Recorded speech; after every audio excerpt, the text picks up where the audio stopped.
Հայկական ուղղաթիռը չպետք է հակառակորդին այդքան մոտ զորավարժություններ անցկացներ, հայտարարում է քաղաքական գործիչ Գուրգեն Եղիազարյանը, իսկ հրամանատարը, ով ուղարկել է նրանց, այդտեղ պետք է պատժվի։ Թուրքամենչի ընդունակը։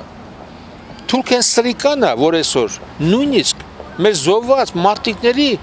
դիակը չի տալիս։ Մեր օդաչուների մարմինները վերադարձնելու համար Հայաստանի իշխանությունը մի ճանապարհ ունի։ Առաջին հերթին պետք է ժամանակ դնել ուղղակի 2-3 օր այդ սրիկաներին։ Երկրորդ հերթին պետք է ուժով վերցնել դա։ Իմ կարծիքով ոչ պատերազմական ճանապարհով լուծում ունի, այլ քաղաքական լուծում ունի։ Արտաքին գործերի նախկին նախարարին զայրացնում է, երբ միջադեպի առիթով տարբեր տեսակի մեկնաբանություններ են հնչում։ Սա ֆուտբոլային խաղ չի, որ մարդիկ Facebook-ներում գրեն, ով ինչ պետք է անի, ով ինչ հարձակում։ Բոլորը դարձել են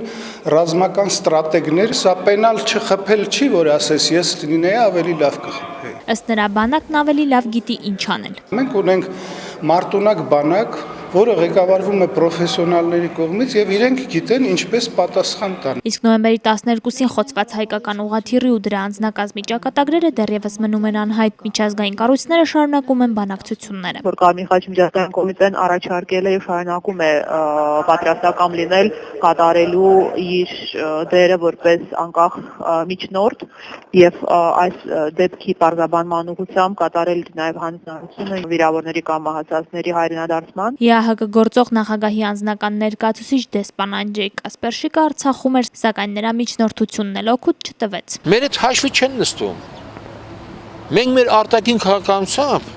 մեր հերն անիծել ենք։ ԵԱՀԿ Երևանյան գրասենյակի դիմաց հացադուլանող Դավիթ Սանասարյանը դեռ հույս ունի, որ հարցը կարող է լուծվել միջազգային կառույցների օգնությամբ։ Նա վստահեցնում է, որ կմնա այստեղ մինչև օդաչուների մարմինները վերադարձվեն։ Ես եղել եմ զինվոր, եղել եմ սահմանի կանված զինվոր ու այդ ամեն ինչի ես տեսել եմ։ Հայաստանի ու Լեռնային Ղարաբաղի պաշտպանության նախարարություններում միայն մի պատասխան են տալիս նորություն լինելու դեպքում կտեղեկացնենք, իսկ ադրբեջանական կողմը այսօր արդեն հայտարարել է կվերադարձնի հայկական ուղղաթիռի խոցման հետևանքով զոհված օդաչուների մարմինները հենց հարկ համարի։